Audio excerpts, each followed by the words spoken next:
지금 이 순간에도 당신은 촛불이 꽂힌 케이크 앞에서 웃고 있습니다. 33번째 생일 축하합니다. 당신은 스스로를 꽤 괜찮은 어른이라고 생각할 겁니다.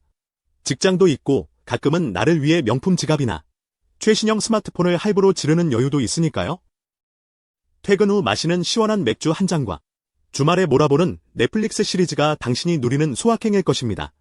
아직 젊으니까 건강관리는 40대부터 해도 늦지 않다고 믿고 계시겠죠. 하지만 죄송하게도 그 믿음은 완전히 틀렸습니다. 데이터는 당신의 낙관적인 기대를 비웃고 있습니다. 지금 당신의 통장 잔고가 플러스라고 해서 당신의 인생이 흑자인 것은 아닙니다. 대한민국 30대 가구의 평균 부채는 이미 1억 1,300만 원을 넘어섰고 이는 전 연령대를 통틀어 가장 가파른 증가 속도입니다. 더 끔찍한 사실을 알려드릴까요? 당신이 소파에 누워 스마트폰을 스크롤하는 이 순간에도 당신의 허벅지 근육은 매년 1%씩 조용히 녹아내리고 있습니다. 당신은 지금 인생의 황금기를 즐기는 것이 아니라 미래의 건강과 자산을 헐갑에 미리 당겨 쓰고 있는 생애 주기적 마이너스 통장 상태입니다. 시뮬레이션은 이미 시작되었습니다. 인간의 뇌는 진화적으로 미래의 나를 타인으로 인식하도록 설계되어 있습니다. 이것이 당신이 10년 후의 파산을 걱정하기보다 당장의 치킨 한 마리에 더 큰 행복을 느끼는 이유입니다. 뇌과학적으로 보면 30대는 전두엽의 성숙이 완료되는 시기이지만 역설적으로 가장 큰 착각에 빠지는 시기이기도 합니다. 당신은 아마도 내일은 다를 것이라고 생각할 겁니다. 내일부터는 운동을 하고 내일부터는 저축을 하고 내일부터는 영어 공부를 할 것이라고 다짐합니다. 하지만 심리학에서 말하는 현재 편향은 당신의 그 다짐을 무력화시킵니다. 당신이 넷플릭스 다음화 재생 버튼을 누르는 순간 뇌의 보상 회로는 도파민에 절여지며 장기적인 목표를 수행할 의지력을 갉아먹습니다. 30대 초반인 당신의 몸에서 일어나는 변화는 눈에 보이지 않아서 더 치명적입니다. 근감소증은 노인의 전유물이 아닙니다. 운동 없이 좌식 생활을 지속하는 당신의 몸에서는 인슐린 저항성이 서서히 높아지고 있습니다. 이것은 훗날 당뇨와 고혈압이라는 거대한 재앙의 씨앗이 됩니다. 하지만 당신은 그저 요즘 좀 피곤하네라며 영양제 하나를 삼키고 넘깁니다. 근육이 줄어들면 기초 대사량이 떨어지고 같은 양을 먹어도 지방이 축적되는 체질로 변합니다. 당신이 거울을 보며 배가 좀 나왔네라고 웃어넘기는 그 뱃살은 단순한 지방이 아니라 내장 지방이 뿜어내는 염증 공장입니다. 당신의 소비 습관은 어떤가요? 본업의 역량을 강화하는 인적 자본에 투자해야 할 돈과 시간을 당신은 어디에 쓰고 있습니까? 보여주기식 소비 즉 과시적 소비는 당신의 자존감을 채워주는 척하지만 실상은 미래의 빈곤을 앞당기는 가장 확실한 지름길입니다. 사회적 비교 이론에 따르면 당신은 타인의 화려한 SNS를 보며 끊임없이 자신의 처지를 비관하고 이를 만회하기 위해 분에 넘치는 소비를 합니다. 이것은 뇌를 만성적인 스트레스 호르몬인 코르티솔에 노출시킵니다. 코르티솔 수치가 높아지면 해마가 위축되어 기억력과 인지 기능이 저하됩니다. 즉, 당신은 멍청해지고 가난해지는 선택을 스스로 반복하고 있는 셈입니다. 더 큰 문제는 멘탈의 부식입니다. 당신은 타인의 사소한 비난이나 직장 상사의 지적에 세상이 무너진 듯 괴로워합니다. 회복 탄력성을 키우는 훈련을 하지 않았기 때문입니다. 30대의 단단한 멘탈과 긍정적인 관계망을 형성하지 못하면 40대 이후에는 고립될 수밖에 없습니다. 하버드 성인 발달 연구는 인간의 행복과 수명을 결정짓는 가장 중요한 요소가 좋은 인간관계라고 결론지었습니다. 하지만 당신은 귀찮다는 이유로 혹은 바쁘다는 핑계로 진정성 있는 관계 대신 얕은 이해관계나 온라인상의 가벼운 소통에만 몰두합니다. 매일 정해진 일을 수행하고 피드백하는 루틴이 없는 삶은 다 없는 배와 같습니다. 작은 파도에도 당신은 표류하게 될 것입니다. 지금 당장은 통장 잔고가 아슬아슬하게 유지되고 몸도 그럭저럭 버텨주니 괜찮아 보일지 모릅니다. 하지만 당신의 인생 시스템에는 이미 거대한 균열이 가기 시작했습니다. 이것은 단순한 경고가 아닙니다. 예견된 붕괴의 서막입니다. 이제 감정을 배제하고 차가운 숫자의 세계로 들어가 보겠습니다. 통계는 거짓말을 하지 않습니다. 그리고 통계가 보여주는 대한민국 30대의 미래는 당신의 생각보다 훨씬 더 암울합니다. 우선 자산 격차를 살펴보겠습니다. 통계청 자료에 따르면 대한민국의 순자산 진입계수는 해마다 악화되고 있습니다. 쉽게 말해 부자는 더 빠르게 부자가 되고 가난한 사람은 더 빠르게 가난해지고 있다는 뜻입니다. 30대 가구의 평균 순자산은 약 2억 원 후반대로 집계되지만 여기에는 함정이 있습니다. 평균값은 상위 1%의 슈퍼리치들이 끌어올린 허상일 뿐입니다. 실제 중산층의 현실을 보여주는 중앙갑은 그보다 훨씬 낫습니다. 당신의 자산이 평균에 미치지 못한다고 해서 좌절할 필요는 없지만 안심해서도 안 됩니다. 상위 20%와 하위 20%의 자산 격차는 무려 64배에 달합니다.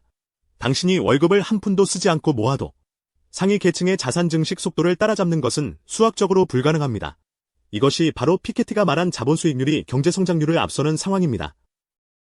당신이 노동으로 버는 소득은 덧셈으로 늘어나지만 자본가가 굴리는 자산은 곱셈으로 불어납니다. 30대인 당신이 지금 당장 투자를 시작하지 않고 근로소득에만 의존한다면 당신은 영원히 자본주의의 하위 계층에 머물게 될 것입니다. 건강 데이터는 더 충격적입니다. 최근 국민건강보험공단의 자료를 분석해보면 30대 남성의 비만율은 40%를 넘어섰고 고지혈증과 같은 만성질환 유병률이 전 연령대 중 가장 빠르게 증가하고 있습니다. 30대에 관리하지 않은 대사증후군은 40대 이후 심뇌혈관 질환으로 이어질 확률을 3배 이상 높입니다.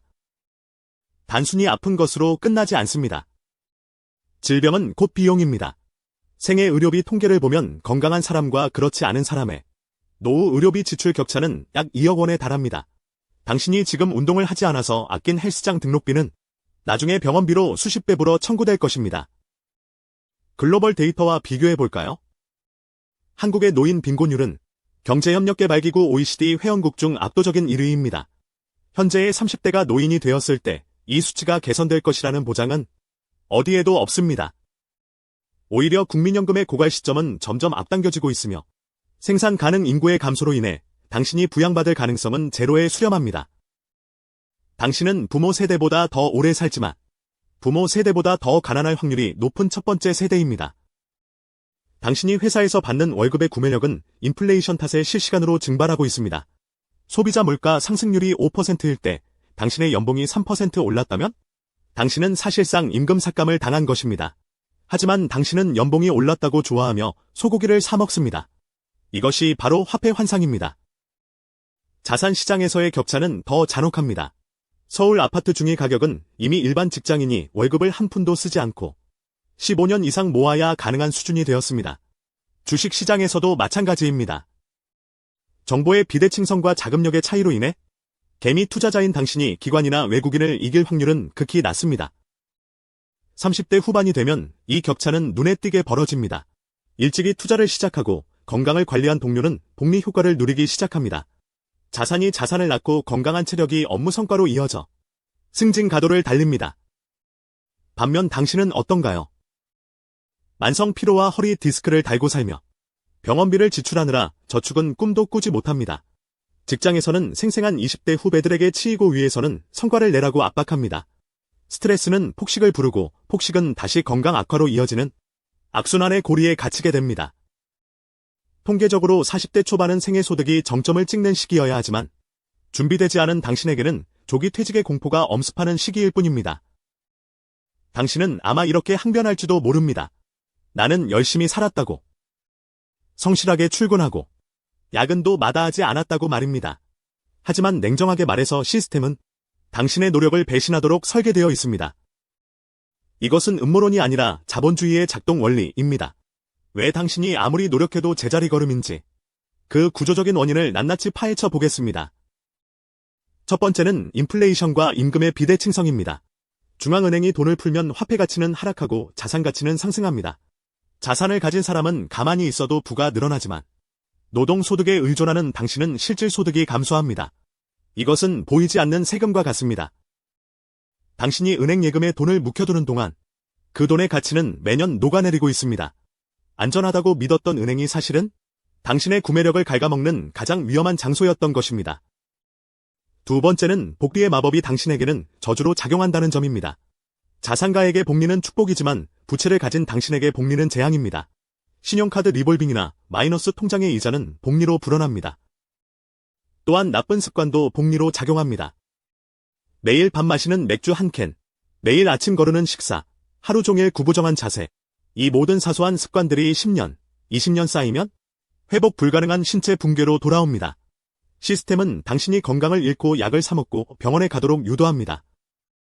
가공식품 산업과 의료 산업은 당신의 질병을 먹고 자라는 거대한 카르텔과도 같습니다. 세 번째는 세금 시스템입니다. 근로소득세는 유리지갑인 당신에게서 가장 먼저 징수됩니다. 반면 자산소득에 대한 과세는 상대적으로 관대하거나 회피할 방법이 많습니다. 법인과 자산가는 다양한 절세 전략을 구사하지만 당신은 연말정산에서 몇 푼 돌려받는 것에 만족합니다. 이 구조적인 차이는 시간이 지날수록 부의 격차를 기하급수적으로 벌려놓습니다. 네 번째는 부동산과 주거비용의 함정입니다. 한국 사회에서 주거 안정성은 계층 이동의 사다리이자 가장 강력한 진입장벽입니다.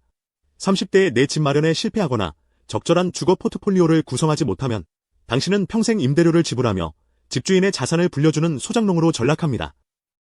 전세 제도가 갭 투자를 유발하고 이것이 다시 집값을 밀어올리는 기형적인 구조 속에서 정보와 자본이 부족한 당신은 언제나 후발주자일 수밖에 없습니다. 다섯 번째는 노동시장의 변화와 기술적 실업입니다. 인공지능과 자동화 기술의 발전은 중간 숙련도의 일자리를 가장 먼저 위협합니다. 당신이 지금 하고 있는 업무가 10년 후에도 존재할 것이라고 확신합니까? 단순 사무직이나 관리직은 알고리즘으로 대체될 1순위입니다. 하지만 당신은 새로운 기술을 배우거나 역량을 전환하는 리스킬링에 투자하지 않고 있습니다. 평생 직장이라는 개념은 사라진 지 오래지만 당신의 마인드는 여전히 과거에 머물러 있습니다. 여섯 번째는 금융 문맹입니다. 학교에서는 돈을 버는 법만 가르치고 돈을 불리고 지키는 법은 가르치지 않았습니다. 그래서 당신은 금융상품의 복잡한 약관을 이해하지 못한 채 은행 직원의 권유나 지인의 말만 믿고 덜컥 가입합니다.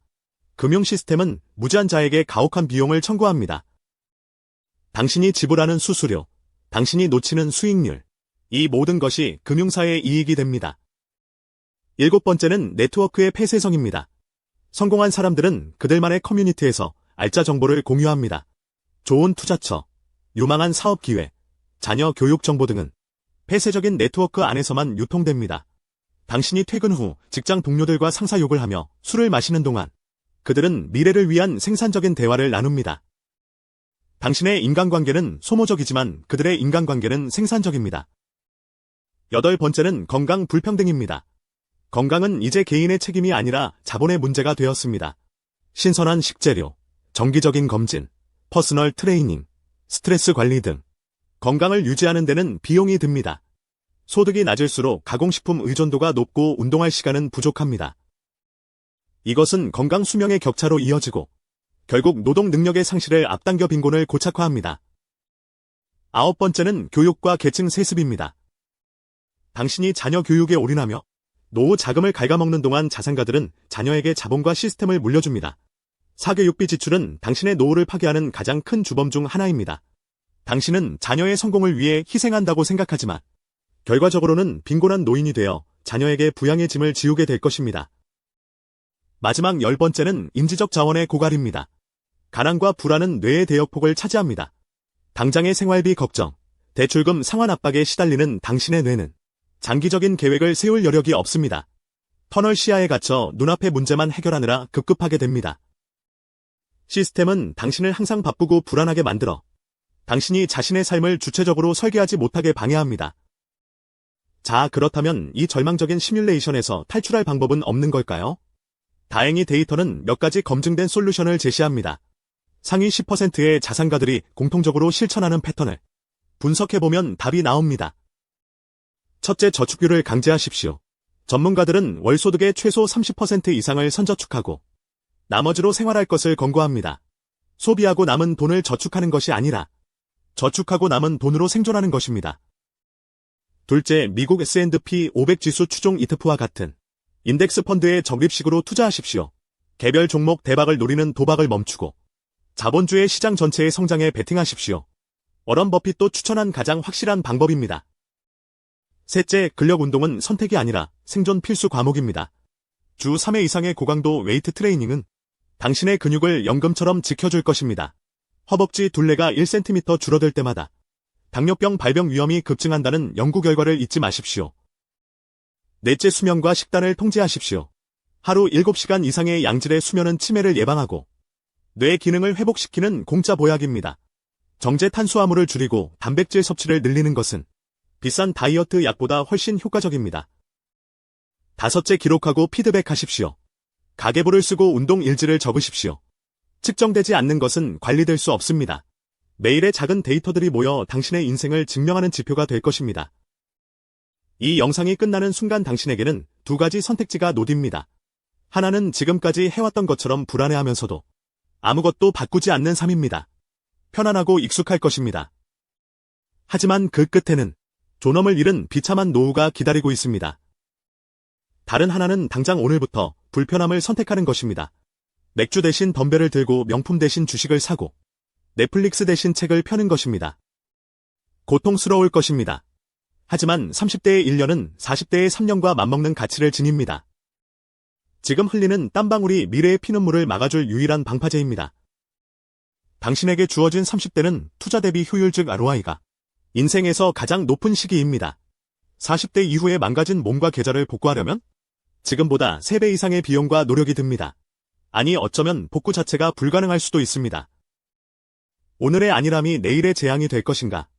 아니면 오늘의 루틴이 내일의 시스템이 될 것인가? 정답은 이미 당신도 알고 있습니다. 다만 외면하고 싶을 뿐이죠. 시뮬레이션은 계속 돌아가고 있고 시간이라는 자원은 매 초마다 줄어들고 있습니다. 당신의 선택은 무엇입니까? 부디 20년 후의 당신이 지금의 당신을 원망하지 않기를 바랍니다. 행운을 빕니다. 당신에게는 그것이 아주 많이 필요할 테니까요.